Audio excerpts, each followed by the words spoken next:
Sometimes with certain words, we just tend to think naturally. But the day that God made, in which we should rejoice and be glad, is Christ, and the salvation that he wrought for all those he saved.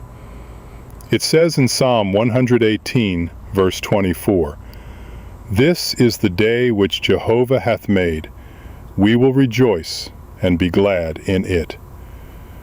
This day was made at the point of the world's foundation, before the world was even created, and before the sun, moon, and stars were created, and before there was a 24-hour period called the day.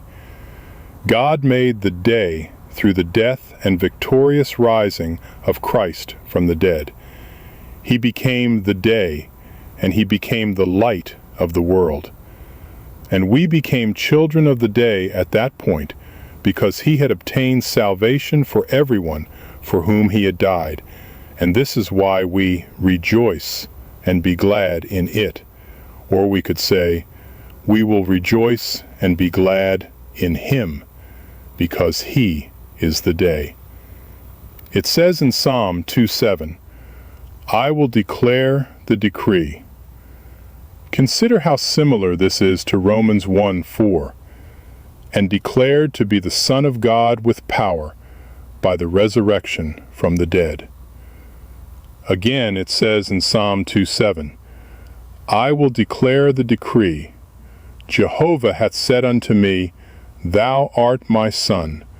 This day have I begotten thee." God has begotten the day himself. "This day have I begotten thee." Yes, it refers back to the sun, but also to the day. The rising up of Christ to be declared the Son is as though the sun has risen in the sky, bringing about the day. It is the light of the world. So when we read in Genesis 1, verse 5, "And God called the light day," it is a spiritual reference to the Lord Jesus. Again, there was day before the world even came into existence. Sometimes with certain words, we just tend to think naturally.